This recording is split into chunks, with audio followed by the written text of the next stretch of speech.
Hello, everyone. My name is Khariyyah Shabazz, and I am the Associate Director of Neighborhood Development here at Roots Community Health. I'm Zenor Davis. I'm Program Manager for Place-Based Programming at Roots Community Health.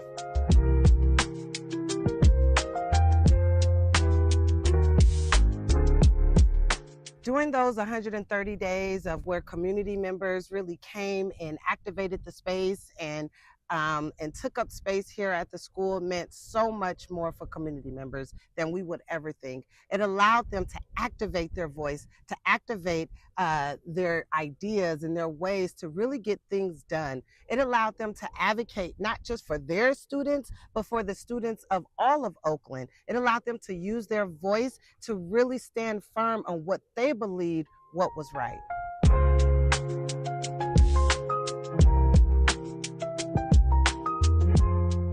So when we talk about resilience of those community members that occupied this campus, that resilience, right, is rooted in the resilience of Black people, right? Regardless of how you try to take something away from us, regardless of what you try to deprive us of, we are resilient enough to make a way. And that's exactly what they did with this campus, right? They made a way. They said, you can take the school out, but if you're leaving this building, you're going to turn this building into something that we can use that is going to help this community thrive. So if you're going to take something away, we demand that you put something back. And so I think that in that way, this community really did kind of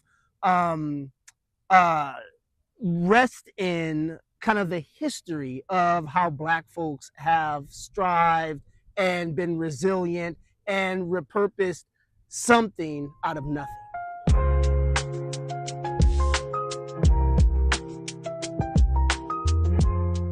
So here at Parker, we're here on the campus over almost 100 years later from when the campus was actually built. This campus has always been a beacon of hope, a beacon of education. You know, we've been doing a lot of door-to-door and a lot of outreach, and one thing that usually comes up is, I used to go to Parker. So being in Parker is here for generations, has been here for generations of Oaklanders throughout history. So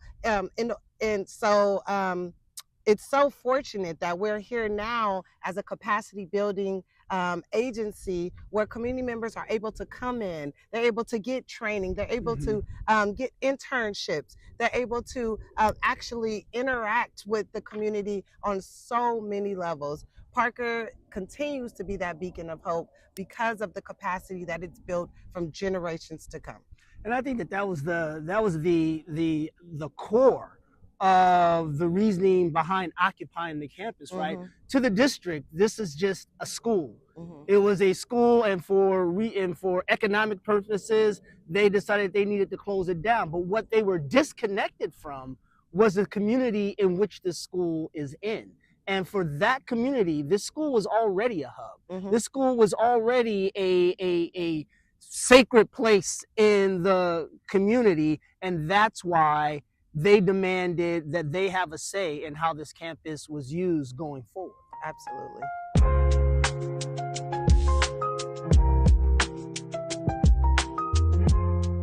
So Mental Health First Aid is a training that we're offering for community members within the 40 by 40. Mental Health First Aid teaches you how to actually react to individuals who may be in distress. Mental Health First Aid is for everyone, not just for the police, not just for firefighters, but for any caring individual. It teaches you tools like de-escalation, how to breathe, and really how to safely interject when you see an issue actually coming. And imagine if we have Mental Health First Aid, and of all of our departments within the city has Mental Health First Aid training, the callings for police will be reduced if we here as community members are actually trained to actually handle these situations. So being able to actually train our community members and offer paid trainings for community members for their time and for their energy and for their skills has been a key to preventing violence within the city of Oakland.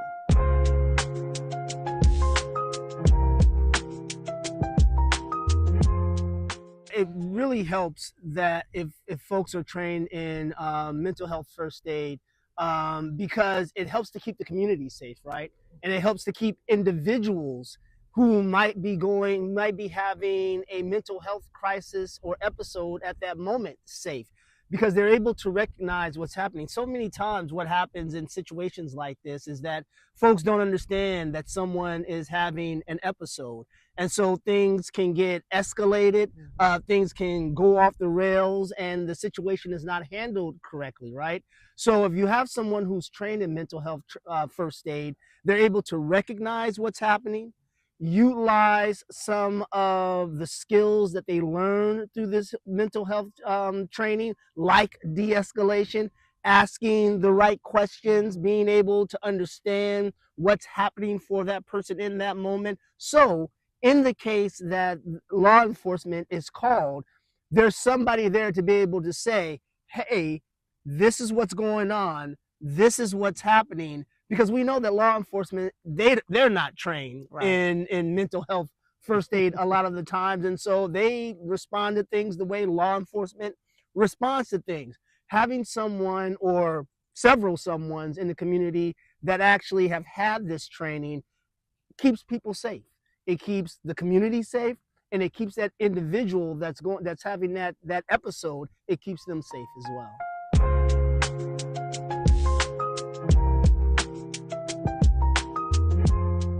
The way that this training can allow neighbors to see each other in a different light is by understanding, right? It's by having compassion. It's by having empathy. It's by understanding and being able to actually identify those triggers, right? And understanding that even though we may be getting into a tough, there's ways that instead of feeding into that I can actually de-escalate the situation, because I know what's going on. I know that you might be in distress. You might be having an episode. So having neighbors equipped with understanding that within their own block, their own neighborhoods, really creates a safety net for others to continue and to continue to learn from one another, to get to know one another, and to understand how to really react in these types of situations. Absolutely.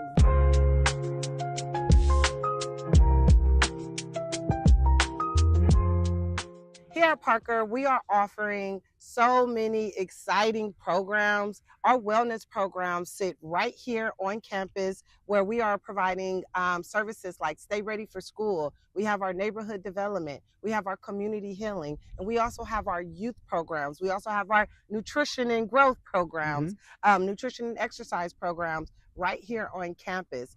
We're able to partner with our community-based organizations so they can actually come in, partnering with folks like Brotherhood of Elders, who have weekly meetings here, partnering with folks like EOYDC, who held their summer internship trainings here. So Parker has literally been a vessel for so much education, for so much growth, for so much collaboration, and it continues to grow. The folks who are within these programs are the community members that you see every day.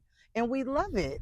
Some of them are our community partners. A lot of them all are youth. A lot of them are the neighbors that you see surrounding by us. We just recently had a graduation for our career exploration. We just recently had a graduation for our community health worker training program, where folks were able to come and really be a great representation in that same space where it was occupied for 130 days. And that's the power. That's the power that protest held, right? That we're able to still come on this stage and graduate a class of new community health workers. We were also able to hold our career exploration and experience classes here. Those are our internships where our youth come in and explore so many different careers through community health, through outreach, through advocacy. Parker is here as a hub to continue to grow our communities for generations to come.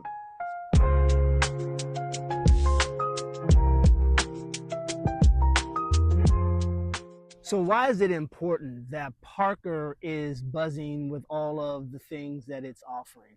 Um, because it counters a narrative, right? So there are a lot of harmful narratives about what's going on in East Oakland, right? When we see the kinds of programming, events that bring this community together, that counters those narratives because these people care about their communities and they love the fact that there are these opportunities that allow them to be able to thrive, to be able to grow, to be able to help their children and their young people especially thrive and grow. And so to have all of this activity happening again in what is a historical site in this community, just again, it reinforces why it was so important to those families that OUSD not just abandon this school, that they actually make it into a hub of something that helps the community, that helps grow our young folks, that helps that helps highlight all of the beautiful things about this community.